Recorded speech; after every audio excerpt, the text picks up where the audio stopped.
My guest today is giving really serious thought to the nature of warfighting in the Western Pacific in the event of a war with China. In the clash of two modern militaries, each of which will open the fight with excellent visibility of the theater due to a wide proliferation of many different kinds of sensors, obviously each side will target the other side's sensors and their ability to command and to control. So, how will that work? What are the major iterations likely to be? Are we preparing for an environment where our ability to see, to communicate, and to command are suddenly degraded? We discussed these issues and actually much more in what was a really interesting conversation. Let's get into it. It is a prescription for war, this Iraqi invasion of Kuwait. December 7th, 1941, a date which will live in infamy. The bloody experience of Vietnam is to end in a stalemate. We continue to face a grave situation in Iran.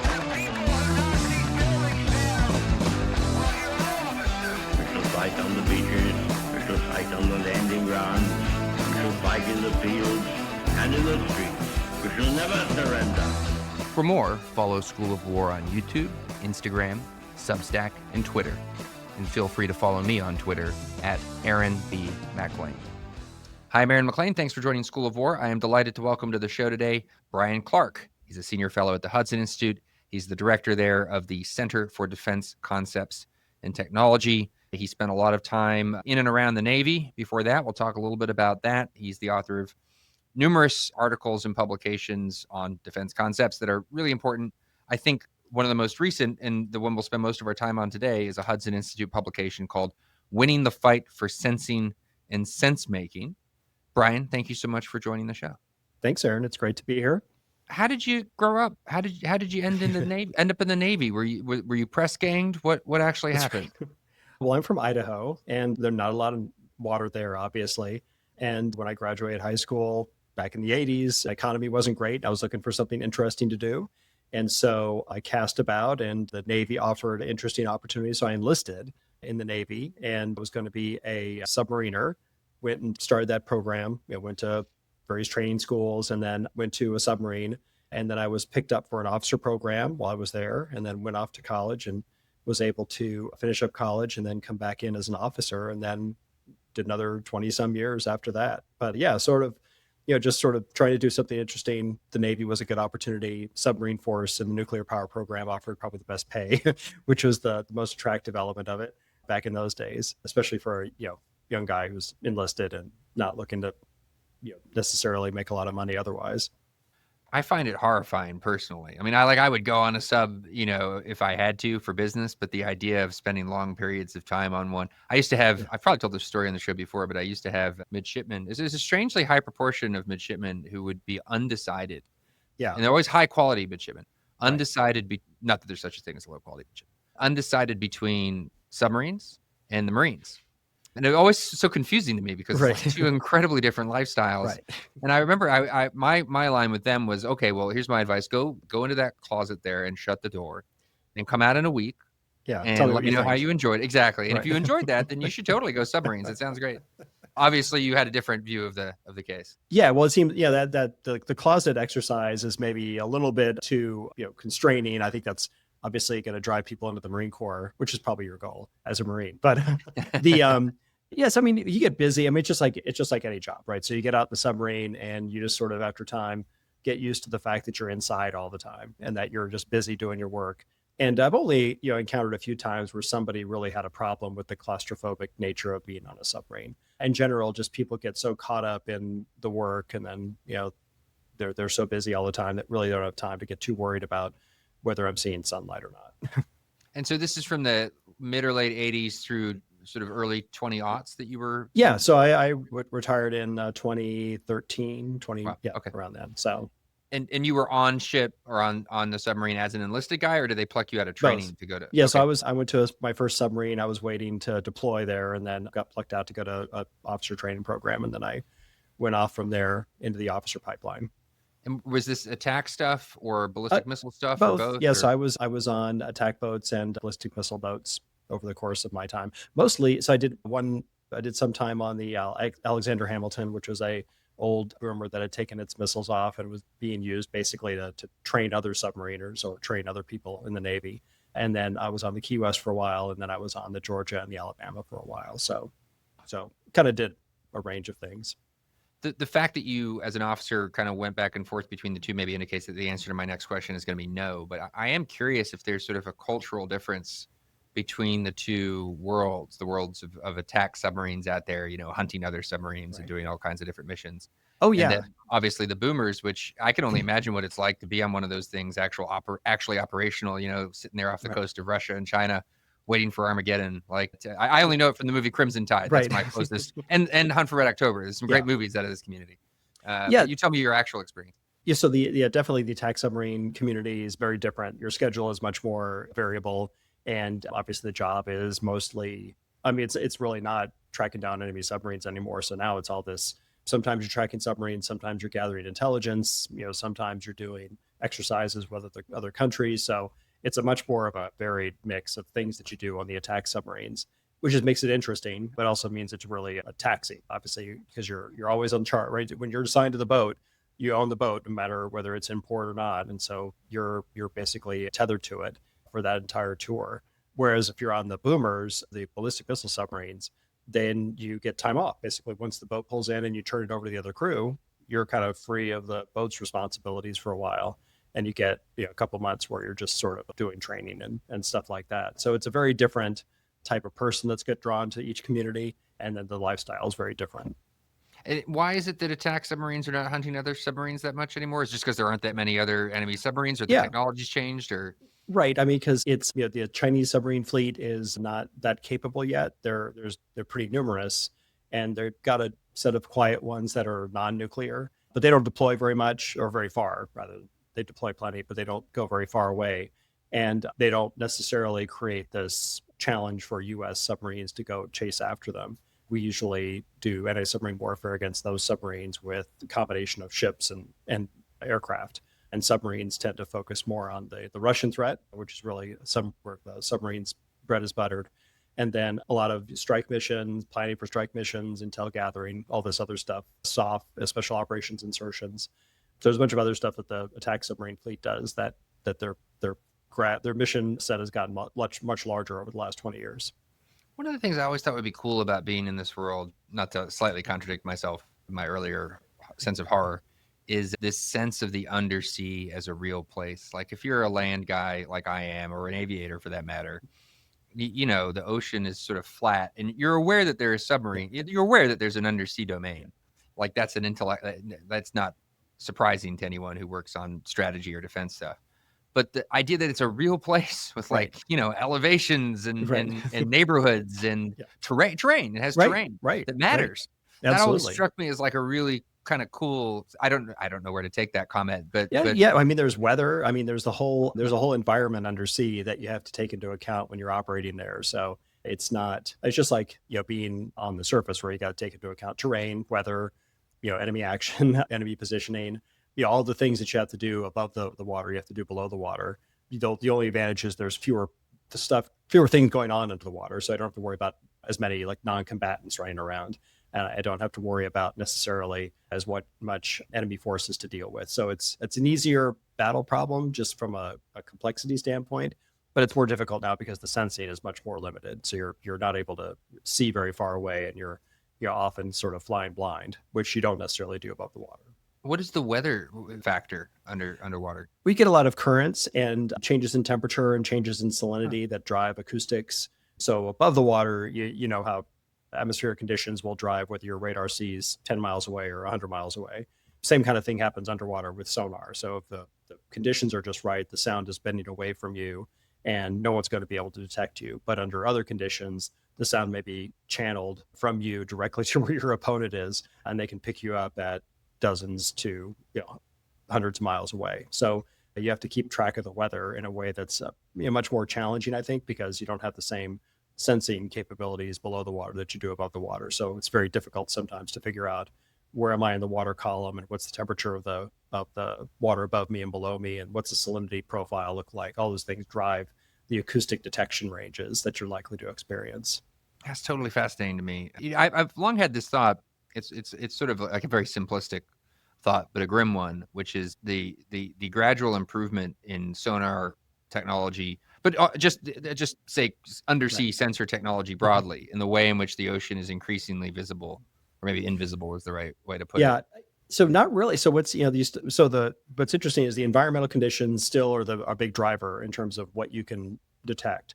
But what new technology has done is made it so I have more sensitivity, so I'm able to pick up fainter noises farther away, and I'm able to differentiate background noise from the thing I'm looking for much more easily than in the past. And that's really advanced a lot in the last 30 years. Since I joined the Navy, we've gone from a guy with headphones having to listen to the sound to figure out what it is, to now that's all done with computers, right? The computer figures out, is this the blade noise off of a submarine, or is this a shrimp, a school of shrimp? So that transition has happened. But still, if the acoustic conditions aren't right, you're not going to hear anything, whether you're really sensitive or not. Well, that's good news. The point I was going to make is I don't know if the average American, or even the average person who sort of is broadly speaking in our thing, really thinks a lot about how the fact that you can't see submarines or find submarines easily is kind of the cornerstone of strategic stability on the planet Earth. And if it were to disappear, second strike capability would get very vulnerable, and we would be back in the world of the late 40s, early 50s when they thought they were going to fight a nuclear war kind of any day now. Right. It was all about who pulled the trigger first. Yeah. Well, on that happy note, yeah, exactly. let's transition to what we were actually going to talk about, which is this really, really interesting work you're doing. You're doing all kinds of different interesting work. You wrote something really interesting about so-called hedge force. Right. Was that last year that came out? Yeah, last year. Yeah, but we can talk about that too. But a recurring theme on this show, and we've had all kinds of smart people come through and talk about it. People like Andrew Krepanevich and Tom Mencken and others. Is the mature sensor strike complex world in which we live. And I'll ask you to explain that for those who are catching up or who need a reminder. But the state of play in 2025, where what we did in the Gulf War in the early 90s has now been kind of replicated by everyone and their brother, including the Chinese. Right. And everyone's trying to think through what that means and how that actually means a war is going to be fought, and where the advantages and disadvantages lie. This is exactly where you are. This is where your work is. So it's kind of the work. It's like the work that seems to me to really matter. For those who want a bit of a catch up, say a little bit about what this state of play is, and then we'll get into this really interesting work you're doing about thinking through the situation in the Western Pacific and what our advantages and disadvantages are. Yeah, sounds good, Aaron. So back when I was working at CSBA, worked at a think tank previous to Hudson. I worked for Andy Krupnevich. He hired me there. And we worked on this idea of the mature maritime precision strike regime, which is a fancy way of saying, what's the world look like when everybody has long-range precision weapons and has the sensing capability to be able to target them at long range? So now you've got an environment where China is able to reach out 1,500 miles away and hit a target that's moving like an aircraft carrier with a ballistic missile that in theory can happen today. They haven't demonstrated it, but we can assume they have that capability based on what they've tested. But also you see the Houthis, who have ballistic missiles, anti-ship ballistic missiles of their own that they can target using a combination of spotters and radar and shoot ships in the Red Sea hundreds of miles away from where the launcher is. So this idea of what happens to the world when everybody that wants them can get a hold of precision weapons that can reach hundreds or thousands of miles away and attack targets at enough scale to where you can hold your enemy at risk. You can see in Ukraine how this is played out, where you've essentially got the deep fight happening at the same time as the close-in fight. So the deep fight is keeping both sides from being able to get air superiority or be able to really resupply their forces and generate combat power at the scale they would need to get a decisive victory. So that deep fight of having those long-range precision weapons is driving the contours of that conflict. And you could see in the Red Sea what happens when that happens out at sea is you now have this ability to keep shipping out of an area that they've been using for hundreds of years. And now in the Western Pacific, that challenge is even more important because China has built a whole strategy around that concept of, I'm going to have long-range precision weapons. They're based in China. You can't attack them without threatening my nuclear command and control and architecture for strategic deterrence. And I'm going to use those to threaten your ships and your bases all across the Western Pacific. And if you want to intervene on Taiwan's behalf, if I invade Taiwan, then I'm going to attack all those forces, and you're not going to be able to intervene, and you'll probably lose a good chunk of your military in the process. So that's the calculus that China's trying to create for the U.S. and its Western Pacific allies. So just to step back out of the sort of censor strike discussion for a second, then we'll step back into it. When you look at the Western Pacific, you've spent years and years thinking about this. I presume you probably were bobbing around out there for a while as well. What worries you most in terms of our disadvantages and their advantages? And then we'll switch to what some of our advantages are, and that'll take us into your work. Yeah. So and this kind of gets to something that Andy Krepinevich would talk about in terms of what are the enduring advantages or disadvantages. So if you do a net assessment of kind of where we stand relative to China has this advantage of being the home team, and they get to base everything that they're using on their own territory, and they can co-locate it with their nuclear infrastructure so that we don't feel free to attack it without the potential for massive escalation. So they're able to use that home field advantage to hold at-risk forces at long range. That creates a huge disadvantage for us because we're the away team. We have to bring everything with us. We have to put it into the theater. Even if we can have some basing overseas, our industrial base is not there. Our people are not there. So it's still, we're fighting an away game, even if we're fighting it from Korea or Japan or Australia. And then, so that's probably our biggest disadvantage. And then one of the other parts of the home field advantage for China is arguably their ability to have a sensor network and a communication network that is in a lot of cases hardwired, not vulnerable to traditional sort of cyber or electronic warfare attacks. So we can't interdict it in the same way that we might have gone after the Russians. If they were trying to move into Eastern Europe, we could go after their networks. Can't really do that nearly as well with China because they have a lot of redundancy because they're the home team. And then in terms of our advantages, we should flip, and do flip the fact that we're the away team into an advantage in some ways. So you can look at the fact that we're spread out over the Western Pacific from the tip of Hokkaido to southern part of Australia. We've got forces that are distributed across that entire area, which gives us a lot of maneuver space. So if you're China, now you have to think about, I have to hold at risk all of that, and I've got to be able to do it at scale that is allowing me to threaten U.S. forces. So that gives me a lot of challenges from the Chinese perspective. I've got a targeting problem, I got a distribution problem, I got a mass problem that I'm going to have to generate, depending on how the U.S. forces array themselves. So that's probably a big advantage in our case. And we can exploit that in a way by playing on that, by adding to the distribution a counter sensing and sense making campaign, which is kind of where we get to the study that we did. If you can, spread your forces out, play the shell game a little bit, so you're not entirely sure where they might be operating on every given day, you might be able to turn that, combined with some counter sensing efforts, into confusion and uncertainty on the part of the opponent. So that's probably the biggest asymmetry between the two sides. And traditionally, that being the away team is treated as a vulnerability for U.S. forces or a weakness. But in this case, we would want to turn that into a strength. The other big advantage, I'll say, for the U.S. is we're the status quo power. So if you're China and you're trying to change the status quo with Taiwan, you have to, that's a heavy lift to say, I'm going to make a country capitulate to my system, or I'm going to invade it and take over the country, which is obviously even a heavier lift. And all we need to do is the status quo power is thwart that, make it difficult enough to where the cost for China, the potential of failure is high enough that they choose to wait. And that's sort of what Admiral Paparo's idea is. How do I just continue to sow enough uncertainty on the Chinese side that they choose to continue to defer the attempt to revise the status quo? So I'd say those are our two big advantages. And you could see how in Indo-Pacific Command, their planning efforts have played on that. On the status quo question, this is where it's been really interesting to watch what's going on in Ukraine and also in and around Israel.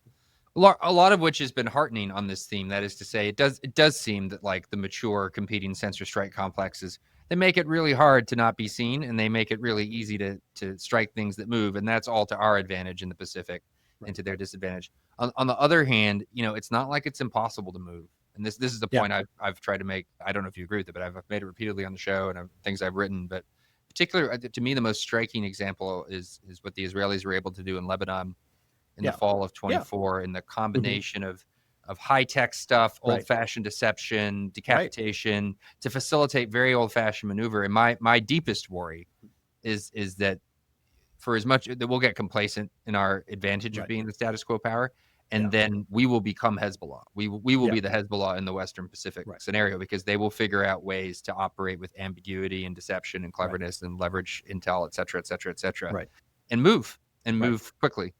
Right. Yeah, I agree. You could see the U.S., if it gets complacent and believes that, well, it's just too hard for them to change the status quo, and we're going to, kind of live on the fact that we've got sufficient, we're enough of a speed bump to where they're not likely to try to drive over it. Well, it could turn out like you're seeing already today, and this is Admiral Paparo, to his credit, has brought this up a lot, how they've been routinely taking these exercises and turning them into rehearsals for a potential invasion or blockade. And so we've been doing a lot of wargaming, looking at a quarantine scenario for Taiwan, where one of these exercises just kind of turns into a quarantine, and they just start squeezing Taiwan and hope that the country doesn't have enough resilience to want to put up with that, and will capitulate in some way that both China can call it a win, and then they can, adopt a different system. So you could see a world in which Xi doesn't get like the complete invasion with an exchange of flags in Taipei, but he gets enough to where he can say, I've cemented my legacy as reunifying with Taiwan. And we're just sort of left on the sideline, because we didn't have a good way to counter that quarantine. And we were just sort of left complaining about it and hoping that the international community would rise up to push China back, which is not going to happen. Well, we'll get to this in a few minutes, but this leads into your thinking on using some of the tech that we're talking about sort of below the level of war, or before an actual shooting war. So we'll come to that in a second. So, let's actually start with war, like the case of war as a paradigm to understand how this all works, and then we'll get to the more complicated, call it what you want, gray zone stuff. The balloon goes up one way or the other. We're fighting. We're fighting in the Taiwan Strait. Who knows? Maybe we're fighting in the Coral Sea. Didn't the Chinese do like a live fire exercise? They did out there. They did. Crazy. Yep. I took the point to be, this is as far as the Imperial Japanese Navy got, and here we are. Right. Here we're just operating down here. Yeah, we did a war game in Australia last year that I'm finishing up. We're doing a force design study for Australia. And we did a war game down there last year, and we included a version of that scenario in the war game. So one of the vignettes we had was that, a Chinese amphibious ready group or a surface action group, I guess it was a combination of the two, came down and was operating around the Australian islands and out in the Coral Sea, and they were threatening shipping lanes. What do you do about that? So it's definitely something that the Chinese are starting to play with to demonstrate. They've also done operations where they have circumnavigated Australia to demonstrate that they've got the reach to come down there and threaten Australia. And so if you're Australia, you definitely have to think twice about, whether you're really ready to push back on Beijing when it comes to some other international, confrontation. Yeah, everyone needs to start, if they haven't already, dusting off their operational histories of 1939 or 41 through 45. So the balloon goes up, shooting is started. Obviously, you don't have to be an expert to recognize that we're not going to have these mature precision strike, sensor strike complexes pummeling away at each other's targets, but leave everyone's sensors alone. Obviously, everyone is going to go after everyone's sensors. Right. Well, actually, that's a premise that probably needs some testing. Do we go after stuff on the mainland? So there's complexities there. But in general, we're all going to want to go after each other's sensors, because why not? And also, we're going to want to go after each other's command and control systems that collate the sensor data and turn it into targeting, et cetera. How does that actually work? How does that iterate? This is really where you're thinking. What should we be thinking about when we're thinking about everyone attacking each other's sensors and each other's, you call it sense making? Right.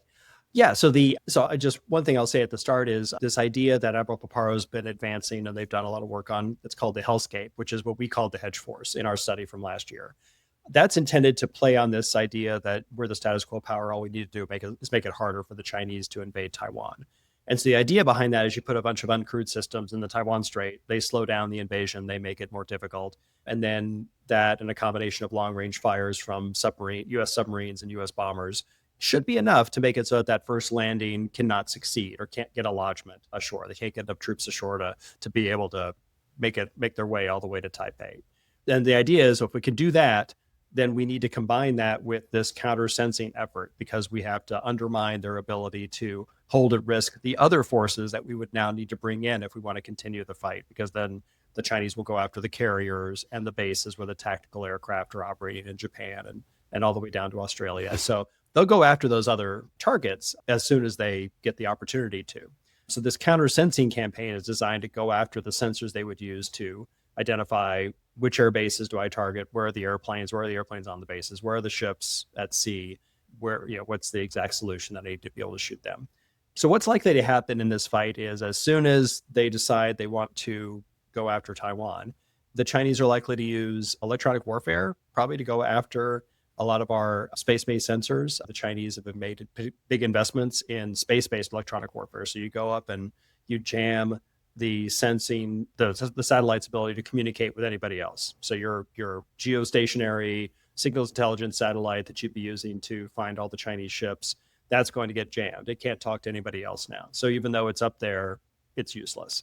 And we'll do some of the same thing. We'll use electronic warfare. The U.S. has a lot of ground-based systems or surface systems they would use for that also, to try to cut off access to the military space layer from those terrestrial systems that need that target information. What's probably not going to happen, though, is there's probably not going to be a lot of destruction of satellites, because then you start creating orbital debris and you start opening up the possibility that your own satellites get destroyed in that fratricide. So it'll probably be a lot of this non-kinetic attack. So electronic warfare, in some cases, high power microwave that damages the electronics on a satellite. So you come up to the target satellite with your own satellite, it zaps it with a microwave signal that's going to damage the electronics on board. Now it's fried and it's just dead, flying in orbit. Or the last thing is like these co-orbital servicing satellites that China has now. They'll sidle up to one of our sensing satellites and latch onto it and damage the arrays, that the antennas that it uses to communicate, or it'll mess up the sensor window itself and then it can't see anymore. So they'll do that kind of counter space operation right away, but it'll be likely isolated to our military sensing satellites, because there's going to be a proliferated set of mostly LEO, low Earth orbit sensor platforms that are commercial. So you've got a bunch of commercial, Planet Labs and Maxar and Black Sky and all these different companies that have these satellites up there are still going to have their satellites up there. So the sensing will be available. And the question will be, with the remaining military sensors that are not damaged or cut off, and then the commercial sensors, can you build a picture of what's happening on the surface? And that's going to be a competition for both sides. China has, like you said, in addition to these space-based sensors, they've got a bunch of sensors on the ground. So they've got over-the-horizon radars in China that can see well out into the Western Pacific, so 1,000 miles away. Australia also has an over-the-horizon radar, the JORN, which is based in Australia or in the northern part of Australia. It can see 1,000 plus miles away. It can see all the way up into the South China Sea. So you have these terrestrial sensors, and then you've got whatever aircraft and ships that are out there. They can do sensing as well. So you got this, sensing and targeting network that you can rely on to be able to get that information so you can shoot things and do it efficiently. So if we're able to, the idea would be that early in the fight, both sides are trying to take away the space layer as much as they can, because that's the best sensing capabilities that we have. It's, big field of view, and you can look at a lot of things at the same time. And usually the command and control is easier, because it's all coming to some central location. For China, they all comes to a central location. So their space-based sensing system is part of their kind of central reconnaissance intelligence network. And then they try to maximize their use of that, and then the over-the-horizon radars, because that's all hardwired. It's connected to their central command node. They don't like to rely on their deployed forces to be their sensor nodes, because that gets into a lot of radio communications that can be jammed. You have to depend on them being in the right place at the right time. And in a Taiwan invasion, they prefer to not have their naval and air forces out there where they can get shot at. They'd prefer them to be focused on the invasion. So they don't want to have a bunch of ships and aircraft wandering around the South China Sea or the Philippine Sea or the Coral Sea trying to do sensing missions. They want to keep them focused on supporting the invasion. And so the idea would be, once we have degraded some of the space layer on China, then we have to do this counter-sensing campaign in addition to that. So you put decoys and jammers out there to start to undermine their contact picture. You put decoys out there that create false targets in the radio frequency spectrum, in the infrared spectrum, also synthetic aperture radar jammers that jam their synthetic aperture radar satellites. And you create this combination of false targets and then obscured real and false targets with jamming that will create a confusing target picture for the Chinese. You start to do that, though, in peacetime occasionally. So this is not something you just break glass, and suddenly I'm doing this counter-sensing campaign. You would do it in peacetime to start to undermine the confidence that the Chinese have in their ability to execute this operation on short notice in wartime. Because if the Chinese now can't say, I'm going to be able to engage or attack all the US forces within the first few hours of the fight over Taiwan, now you might open up the possibility that the US is still in the fight longer than you want. And it starts to undermine your planning. So you want them to start to feel uncertain regarding their ability to efficiently allocate all of their long range missiles in that first hours or day of the conflict. So that's what that counter sensing effort is all about. And we'll come back to the pre-war sort of deterrence mission here in a minute, but sticking with the war for a second, another element of this two-directional campaign will be going after command and control nodes themselves, which could in certain cases be the same as a decapitation campaign. You go after how the commanders are understanding information and maybe the commanders themselves. I had a guest, Tom Carrico, on the show a little while ago talking about missile defense. He had a great line that I keep repeating where he said, everyone's worried about a cyber Pearl Harbor, or this Pearl Harbor and that Pearl Harbor. I'm worried about a Pearl Harbor. And, we're going to have command nodes ashore, and it would be kind of shocking, actually, to me if the Chinese didn't go after them. And I'm hoping that we are prepared for that possibility, because it seems quite likely to me.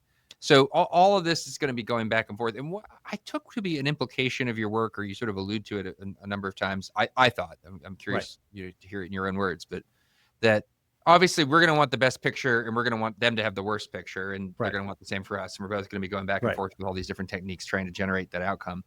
But I took an implication of your argument to be that actually, I hate to say for cultural reasons, but kind of for cultural reasons, we, the United States and our allies, are likely to fare better in a degraded or mutually degraded sensor environment than they will, because of the nature of command in the PLA, the nature of mission type command in an ideal world on our side. That's a very important caveat clause that I just inserted there. Can you talk? Did I sniff that out correctly from what you were saying? And can you say more about it? Yeah. So it's partly cultural. It's just partly how they've structured their military. So if you start to undermine the sensing picture, and then you combine that with this distribution, this more recomposable military that we're building, where you have a lot of smaller pieces that you can see all the military services in the US now are going to this much more distributed structure, where a lot more smaller things, smaller uncrewed systems, smaller ships in the Navy's case, smaller airplanes, CCA, the Collaborative Combat Aircraft in the Air Force case. So you're going to this much more distributed force structure. It's able to mix and match in a lot more ways. You distribute it out more across this vast geography that we've got to play with. And that undermines the sense making. So now you've undermined the sensing of the Chinese, you undermine the sense making of the Chinese. And then the question is, are they going to continue to try to centrally control things from the command center in Beijing, which is what they prefer to do, and use their long range missiles to attack all the targets? Or are they going to defer and kind of delegate to their subordinate commanders that are out in the field to say, go hunt down the enemy targets you can find and engage them, which is sort of how the US would operate. We would just, if the senior commander, if the headquarters is losing the bubble on what's happening out there, they would delegate and say, okay, our picture's not good here. You guys, here's commander's intent. You guys go, and you've got authority to continue the fight in your sectors. And that's routinely how we've operated.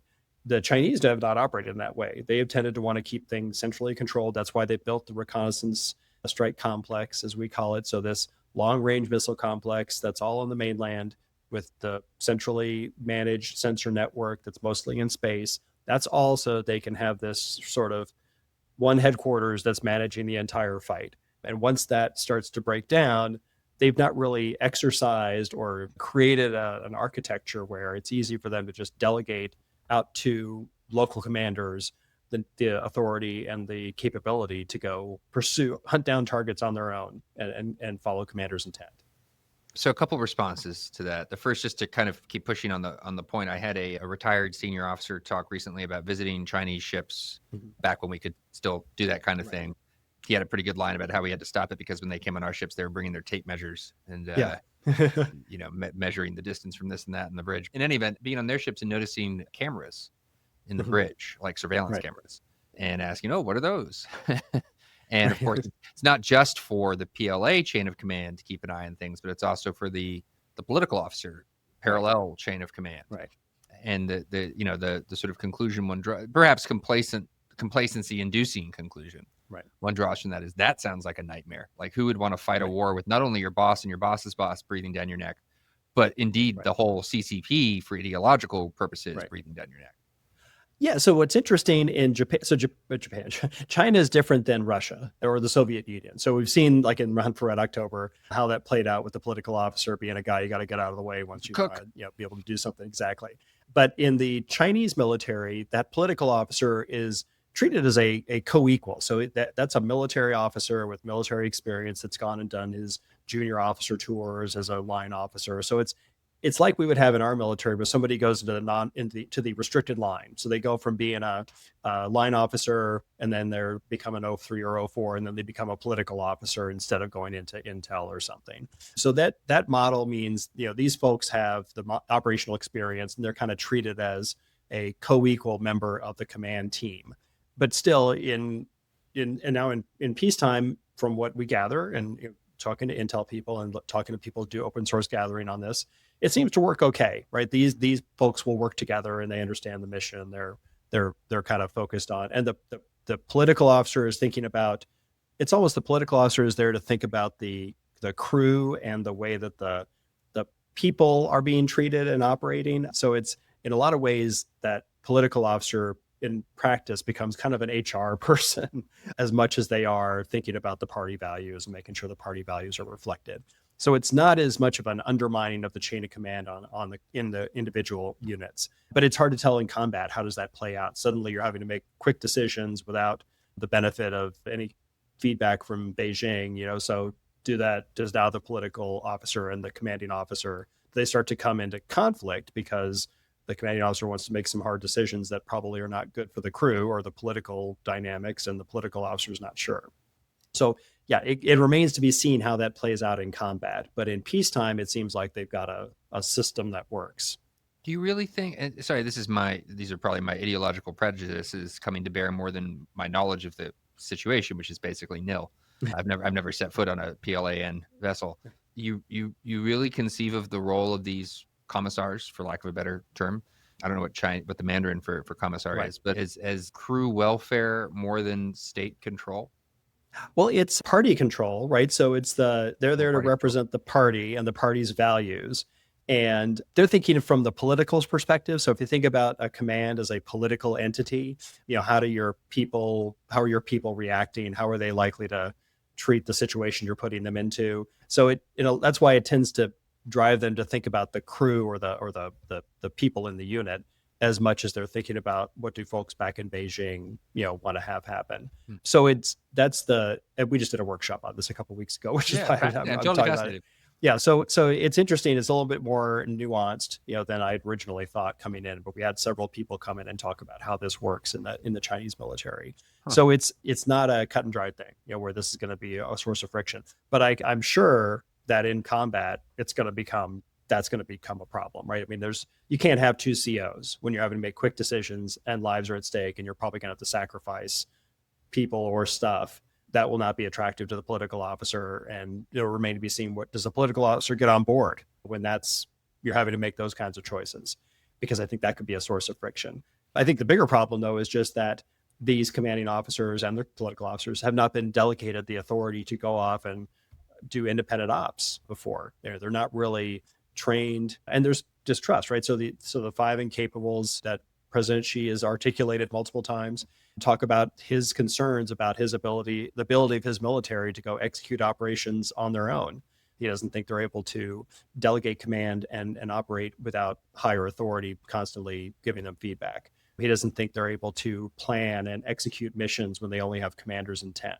So there's a lot of concern from the senior leadership down that whether it's true or not, it may be that actually the forces would kind of rise to the occasion. But if that's the concern that's expressed by President Xi and the Central Military Commission, we can play off of that. And if we undermine the ability of that central command node to effectively manage the force, now they have to rethink, do I have to step back and even reimagine how I operate this military? Because whether it's true or not, that's the concern they've expressed, and we can sort of take advantage of it. One last thought on commissars, and then we'll come back to the command and control or mission type orders issue. in comparative advantage. I'm forever haunted by Vasily Grossman's Stalingrad. Have you ever had the pleasure? It's a thick book. No, I've not read that one yet. Yeah, so it's the prequel to, well, it's the first of a kind of a 2-volume. The second one is more famous, called Life and Fate. It's one of the great 20th century works of Russian literature. But Stalingrad's interesting. Grossman was a journalist. He was at Stalingrad, and was this epic sort of Tolstoyan, treatment of it. But Grossman is a socialist. He's writing, under the party, and he kind of shrugs it all off. But he doesn't have a lot of things left to give, as it were, by the time he writes Life and Fate. Right. But he writes Stalingrad for the approval of the censors, and so it's very much a social realist novel. Yeah. And in it, numerous heroes, but one of the main heroes is a commissar. And you see a lot from his perspective. And Grossman's a great artist, so he also knows that some of what he's writing is bullshit. But, taking some liberties to keep the party happy. Yeah, it's a lot of it is BS, but he puts his back into it, and there's whole chapters where the commissar is sort of justifying and making the case to himself, like, well, I had to shoot these guys who were contemplating retreating. It was the right thing to do, and you sort of get the full argument. With the commissar as hero. And it's so creepy and so eerie, and he's a great artist. So it's so sort of well done. It like haunts me. It will forever haunt me. And you could see that being the challenge of having this dual command structure, is that even if that commissar is capable and operationally astute and all of that, they have a different set of mission tasking, and at some point their tasking and the commanding officer's tasking may diverge, or they may perceive it as diverging, and that's going to undermine their effectiveness, because they'll dither or they'll make the wrong choices and fail. So the other side of this coin, though, right, is, are we really as good as our own talk on distribution? I remember, here's my gold star for being a student at Quantico almost 15 years ago now. No, more than 15 years ago now. I'm pretty sure it's MCDP6, which is the Marine Corps doctrinal publication on comms and C2 in general. And I actually don't know if it's still is the reigning document, but there was it was one of the better. MCDP8 information is, I think that they treat that as like but comms is still in there. Well, comms is more of the mechanics. I'm pretty sure it was 6, and I recall it being actually quite well written as this line of documents went. Mm-hmm. And there's this long vignette in it, or it was the whole thing. I can't remember the details, but there's this vignette in it of a tactical commander trying to do his thing, and because of the quality of the comms architecture and the sensors, basically what we're talking about, his battalion commander, regimental commander, whoever it is breathing down his neck, saying, no, don't be staying here on the hill, stand down there. And why do they do it? Even though we know, even at the time MCDP6 is being authored, and whenever that was, the 90s or early aughts, we know that's not how the Marine Corps fights. We know we're not supposed to do that.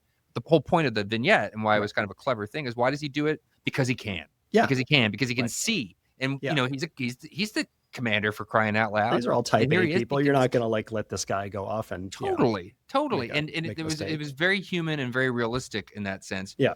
So we talk a good game, and I have some operation. I mean, we do okay in the Marines, but I have some operational experiences of the wrong answer as well. Yeah. Like, we talk a good game about distribution and mission type orders, and we're going to thrive in this environment because they're too top heavy and top down, and we're not. Okay, but are we actually practicing? Are we? How do our war games, or how do our exercises look? Are we practicing a degraded information environment with sort of unplanned moments of autonomy? Autonomy is a complicated word to use in this context, but commander autonomy. Right. How's that going? Yeah, so we do. So I'll say, so we do practice that. So we do practice, are forces expected to be able to operate based on commander's intent after they lose touch with headquarters. We do practice that. I think to PAC Fleet and now into PACOM's credit, they have been pursuing a command and control and communications architecture, so a C3 architecture, that will allow you to understand when you start to lose comms with your subordinate units, and automatically delegate authorities based on the fact you're now losing contact. So I can't have all these authorities held at the higher level of command, because I know I'm losing touch because of jamming, because of satellite interference, because of whatever. I'm now not able to be in contact. And so these systems will automatically delegate, using software, some of the authorities to the junior commanders. They know, okay, now I've got the ball because I can't talk to my boss anymore. Who can I talk to? And then figure out who am I in charge of. Just like in a ground context, you'd figure out something bad happens, you lose touch with everybody, you regroup, you figure out who's the senior guy, who's now in charge, and then figure out a plan from there. You have to do the same thing at sea or in the air for that matter. So that is something that the U.S. military is actively pursuing. They've been practicing that in terms of maneuver warfare, I guess I'd say, the operation of distributed forces at some kind of scale. What we don't practice very well is at the tactical level. So when we go down, and we're going to actually do some, so at the operational level, we're planning that loss of comms and how do we delegate authorities and how do we manage with commander's intent. When you try and do a tactical operation, that's when we're not very good about really imposing a contested electromagnetic environment where now I don't have comms, I don't have any sensors because they're jamming my radar, they're jamming GPS, I'm losing my navigation signals. We don't do a good job of simulating or creating that environment, in part because of the challenges of operating within airspace that other people use. So you can't jam all the GPS over Nellis because flights going into Las Vegas like to have their GPS on. And so that ends up being a challenging thing for training environments. So the only place we can really do that now is Alaska, when we do Operation Northern Edge or the Northern Edge exercise series. We can do a lot of jamming up there and take away people's sensors and other capabilities. And then some of the Western Pacific stuff that we do for Valiant Shield. But really, it's more limited. So that's, I think, where we run into problems is when you're actually trying to we're going to do a strike mission. We're going to do some kind of maneuver operation. We're going to do some kind of anti-ship attack from forces ashore. We don't do a good job of taking away that C3 architecture or the sensor networks that we would depend on. But you could still simulate it without messing with They do. everyone else's spectrum. Oh, yeah, I mean, you just have right. the exercise controller say, "Hey, turn your stuff off." Right, and then the challenge then is, are you given there's safety of flight issues? Because what will happen is somebody needs to have the understanding of what's happening in the real world so that you can prevent people from running into each other. So in an undersea context, when we do that, you've got a sensor range and you kind of know where everybody is, and you let people kind of fumble around without their sensors because the range controller knows what's happening. And so you can do that, and we do some of that, but it's more difficult to do when you're out like in an open ocean exercise and you're telling people just turn off your radar, turn off your navigation signal, because now we don't know where they are either. My instinct, Brian, and maybe it's easy for me to say. Oh no, you can certainly. I'm not defending it. I'm just saying. No. That's why it happens. I'm not criticizing you. Yeah, I'm more just thinking aloud about the perils that we face. That yes, if I were senior at Indo-PACOM or in the Navy or any position of responsibility with regard to this stuff, I would be wanting to gleefully.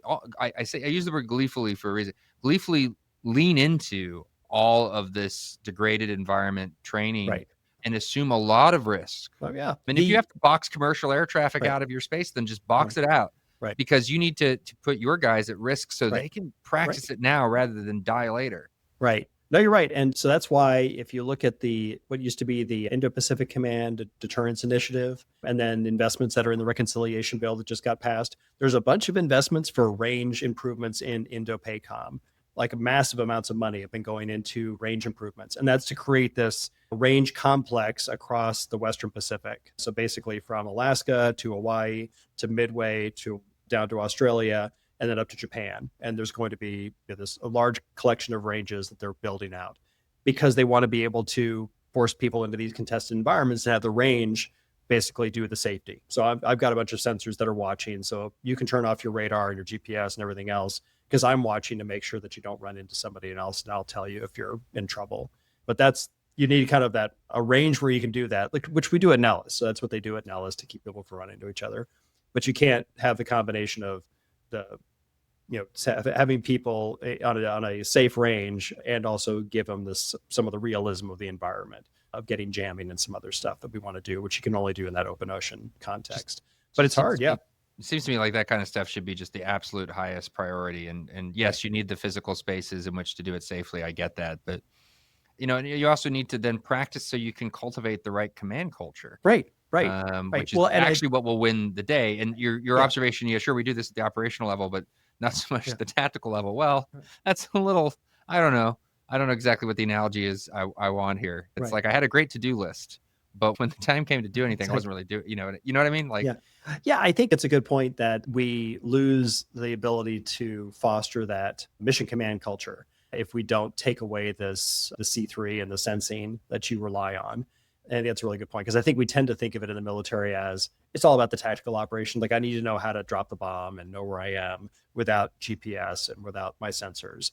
But that's just the one piece of it. The other piece of it is, can my section leader come up with a plan to execute this attack if we no longer have contact with the KAOC, and I'm having to do it on the fly, literally. and having the right captains and commanders and Right. junior admirals who are going to thrive in those circumstances, identifying them. Because how do you really know until you've practiced it a few times who's going to thrive and who's going to not? Yeah, that's a good point. And you need to, and this has been a recent trend in the military, is talking about, how do we test out these senior colonels, senior captains, junior admirals, to make sure you got the right guys moving up into the flag ranks, to be these senior operational leaders, because we've tended to select people for those ranks because of their executive experience or their kind of their skill at being able to manage a bureaucracy or do the kind of peacetime functions that a senior leader does, as opposed to selecting them for their ability to lead in at that scale in military combat, which is a totally different bag. Last topic. I want to be respectful of your time, but this is important and kind of the main upshot of this paper you just wrote. But you alluded to it already. This conversation about messing with the other guy's sensors and ability to integrate information is not just a wartime exercise, but it has a deterrence role. Right. Say a little bit more about that. What does that actually mean? Yeah, so we want to start being able to imply to the Chinese that we can degrade their ability to have an accurate targeting picture at any time. So we want to create false targets that requires them to investigate, well, what is this? Is this a real target or not? And confuse them. We want to be able to jam their sensors such that a real target is obscured and they're not sure what's there. We want to obscure even the false targets, so they have to go investigate a jamming signal to say, and then only to find that there's a decoy underneath it. We want to create that kind of confusion in peacetime, so that they start to question the accuracy of their sensor picture at any given time. And there's those are very simplified ways of doing it. There's much more sophisticated ways that get into classified systems and all that. But basically, you're talking about generating false targets, generating jamming signals that obscure targets. You're talking about degrading the communications between different sensors, that you can't coordinate between sensors very easily.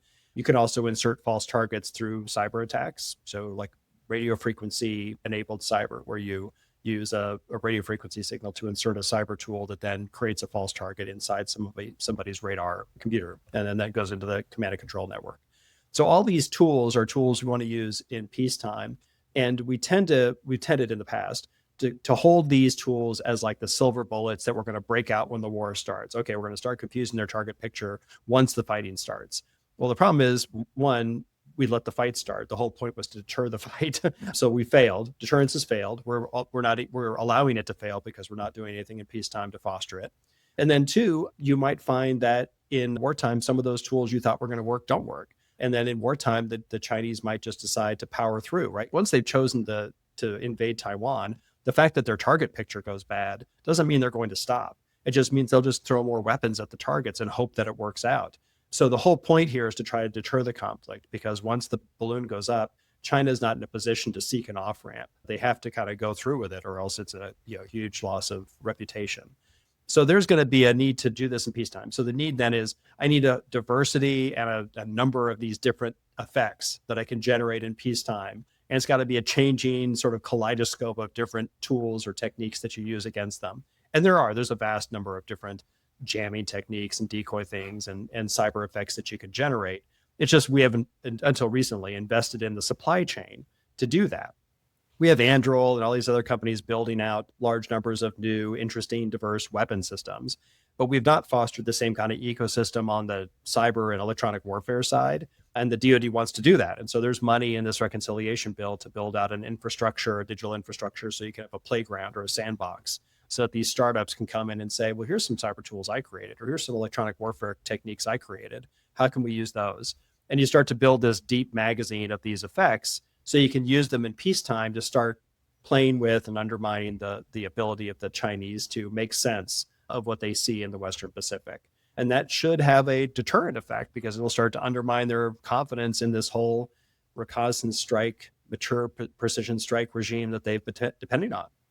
The part about the sandbox and the money seems really critical. Can I voice what seems to me to be an obvious objection to what you just laid out in terms of deterrence, just to hear your response, which is that's all well and good, but we'll be showing our hand prematurely. Right. Maybe them knowing that we have the hand in theory has got some deterrent force, but once we start showing the cards of our tricks, once they start to see our tricks at work, they're going to have a lot of time to, sit back at the HQ and think through what went wrong, and in a fairly relaxed environment because there will be no shooting, and they've got months or years to sort of figure out how to defeat whatever it is that we just used on them and over, some dispute over some, Philippine atoll. No, you're right. You're right. So the key there is, one, you want to have a deep magazine of these effects. So a lot of these effects that you could pull out. So you want a lot of cards, and you can do that. You can generate a pretty large, diverse array of these effects that you can generate. And you want to maybe not use your best ones right up front. So the US does have, some pretty high-end silver bullet kind of tools that they're going to use when the fight starts. So you kind of keep those to the side and say, okay, the good stuff we're going to hold for when the fight does really start, because we need that to get an edge. But we got a whole bunch of these brass and bronze bullets that we can use in peacetime that we'll just burn through those and force the Chinese to continue to kind of react and come up with workarounds. Because while they're doing that workaround, they're not invading Taiwan. So the whole point here is, can I continue to push out, like Admiral Parro said, the day when Xi feels like he's confident enough in the whole setup to be able to mount the invasion at acceptable levels of risk. So it's all about creating uncertainty and keeping that uncertainty level up until you can come up with a different scheme, or the Chinese decide, well, the invasion is just going to be too difficult with all this uncertainty in our target picture, because I can do a blockade or a quarantine or something and not have to necessarily worry about the fires being as accurately conveyed as if I'm doing a invasion attempt. And that's good. So you'd say, well, if we can get them off invasion and put them onto a quarantine as their option, that's preferred because less people die, probably more opportunities for an off ramp, more opportunities for a negotiated solution. So that's the idea here, is how do you deter them off of the worst case scenario towards the next one, towards the next one, towards the next one, and eventually dissuade them into, accepting the status quo in some future form. Bryan Clark, author most recently of Winning the Fight for Sensing and Sense Making. This has been a really, really interesting conversation. A few moments during it, I thought, man, do we really want to be recording this, putting this on the internet? Which is a sign that I think it was a high quality conversation, and I really appreciate you making the time. Oh, thanks, Aaron. It's great being here. I appreciate you taking it on. This is a Nebulous Media production. Find us wherever you get your podcasts.